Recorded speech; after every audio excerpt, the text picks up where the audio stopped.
সুন্নাহকে যে আঁকড়ে ধরতে হবে তা আল্লাহ রাব্বুল আলামিন বলছেন, রাসূল মুহাম্মদ সাল্লাল্লাহু আলাইহি সাল্লাম একই কথা বলছেন।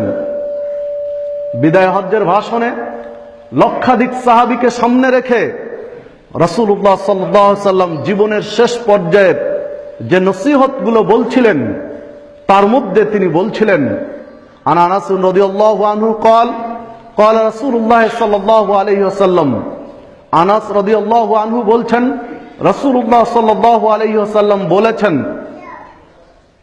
তারাকতু ফিকুম আমরাইন, তোমাদের থেকে আমি বিদায় নিচ্ছি, তোমাদেরকে ছেড়ে চলে যাচ্ছি, তবে আমরাইন, দুইটি জিনিস তোমাদের কাছে রেখে যাচ্ছি, তোমাদের মাঝে ছেড়ে যাচ্ছি, রেখে যাচ্ছি তোমাদের জন্য দুইটি জিনিসকে।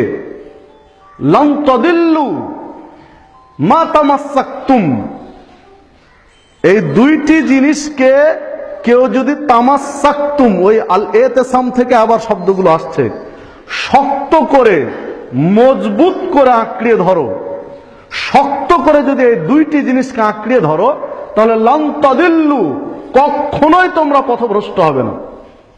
পৃথিবীর কোনো শক্তি নেই, কারো সাধ্য নেই তোমাদেরকে হক পথ থেকে বাতিলের পথে নিয়ে যেতে পারে, যদি এই রেখে যাওয়া দুইটি জিনিসকে আঁকড়ে ধরতে পারো। সেটি কি?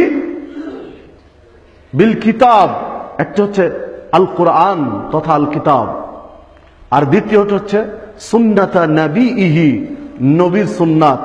প্রথমটি হচ্ছে কিতাবুল্লাহ, আল্লাহর কিতাব তথা আল কোরআন, আর দ্বিতীয়টি হচ্ছে সুন্নাতা নবীহি, নবীর সুন্নাত তথা হাদিস।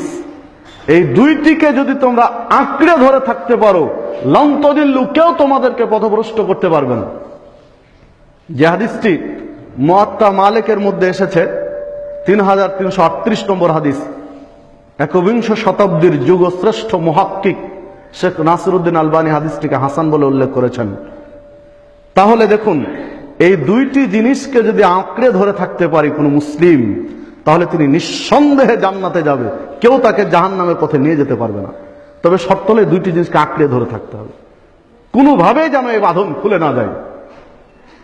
দেখুন, রাসূলুল্লাহ সাল্লাল্লাহু আলাইহি ওয়াসাল্লাম যেমন বলছেন, ঠিক আল্লাহ রাব্বুল আলামিন অন্যভাবে একই রকম বলছেন। এখানে আর একটা প্রসঙ্গ বলে রাখি, যে রাসূলুল্লাহ সাল্লাল্লাহু আলাইহি ওয়াসাল্লাম বলছেন যে কিতাবুল্লাহ, আল্লাহর কিতাবকে আঁকড়ে ধরো, আর সুন্নাতা নবীহি, তার নবীর সুন্নাতকে আঁকড়ে ধরো তথা হাদিস আঁকড়ে ধরো। এক প্রকারের মুসলিম বা কিছু ব্যক্তি তারা এখান থেকে আবার আলোচনা তুলছেন যে সুন্নাতকে আঁকড়ে ধরতে বলেছেন, হাদিস আঁকড়ে ধরতে বলেছেন, সহিহ হাদিসের প্রসঙ্গগুলো তোমরা কেন নিয়ে আসছো? কোরআন এবং সহিহ হাদিসকে আঁকড়ে ধরো, সহিহ হাদিসের কথা কি আছে এখানে? কোরআন আর সুন্নাহকে আঁকড়ে ধরতে বলেছেন, কোরআন আর হাদিসকে আঁকড়ে ধরো, সহিহ হাদিস কেন নিয়ে আসছো তোমরা? তাহলে তোমরা তো ফিতনা সৃষ্টি করছো সমাজে। সহিহ শব্দ কেন যোগ করলে? রাসূল কি সহিহ বলেছেন? কি জবাব দিবেন? এই জবাব আমার মুখ থেকে নয়, চলুন রাসূলের মুখ থেকে নেই, তিনি কি বলেছেন।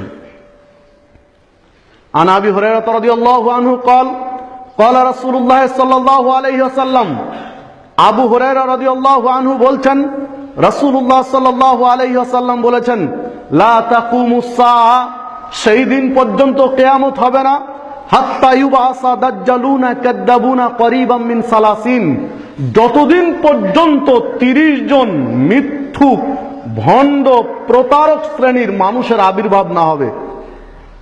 আল্লাহ রাসূল শব্দ বললেন দাজ্জালুনা কাদ্দাবুন। দাজ্জালুনা মানে দাজ্জাল, দাজ্জাল মানে কে? এর চেয়ে ভণ্ড, এর চেয়ে প্রতারক, এর চেয়ে দিন বিদ্বেষী লোক পৃথিবীতে আর কেউ হবে না, সেটা হচ্ছে দাজ্জাল।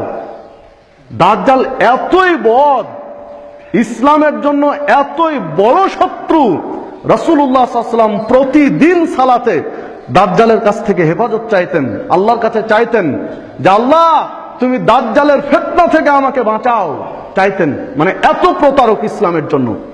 এই শব্দটা উল্লেখ করছেন যে যতদিন পর্যন্ত হাত্তা ইউবাসা দাজ্জালুনা কাদ্দাবুন, প্রথমত দাজ্জাল প্রকৃতির ব্যক্তি, দ্বিতীয়ত হলো মিথ্যুক, মানে পৃথিবীতে এদের চেয়ে বড় মিথ্যুক আর কেউ নেই, এরা হচ্ছে দাজ্জালুনা কাদ্দাবুন।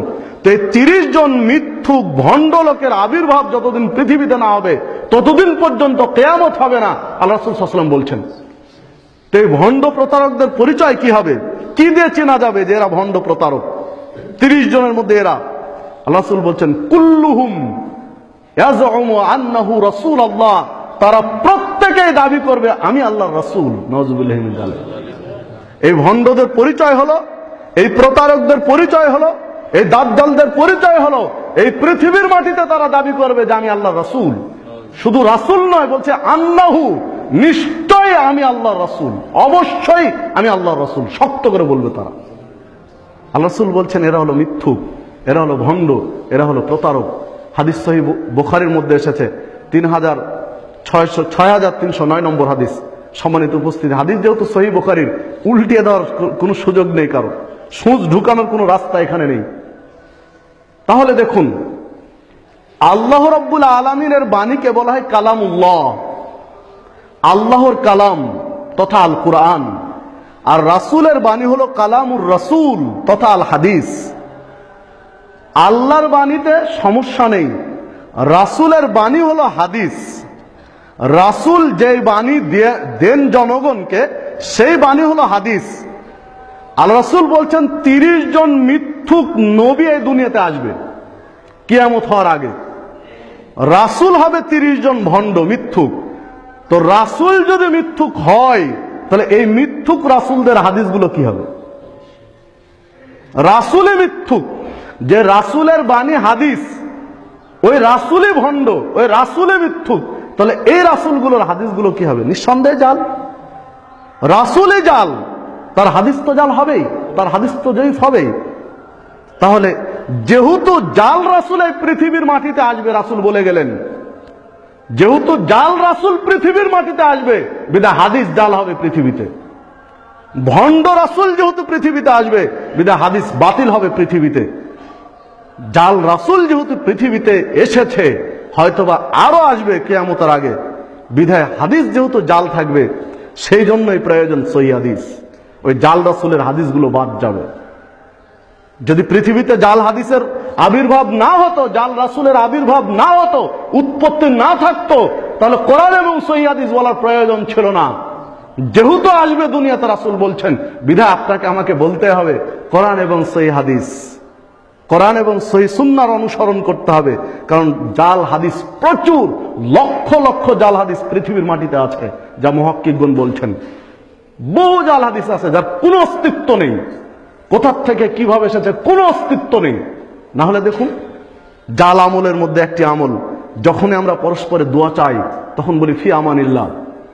চাইলাম যে মুরব্বি দোয়া করেন, আর বলে দিলাম ফি আমানিল্লাহ। খুঁজেন তো কোথায় আছে এই আলোচনা, যে জাল, আপনি খুঁজেন, কোনো হাদিসের পাতায় এই আলোচনা পাবেন না। কেউ দোয়া চাইলে ফি আমানিল্লাহ বলতে হবে, কোনো হাদিস গ্রন্থে আপনি আলোচনা পাবেন না। এমনিতেই ভেসে চলে এসেছে, বন্যার জোয়ারে যেমন অনেক কিছু ভেসে আসে, এগুলো চলে এসেছে। সবাই বলি, অথচ ফি আমানিল্লাহ বলে দোয়া করি। সম্মানিত উপস্থিতি, জাল হাদিসগুলো আছে, এই জন্য কোরআন এবং সহিহ হাদিসকে আঁকড়ে ধরতে হবে আমাদেরকে।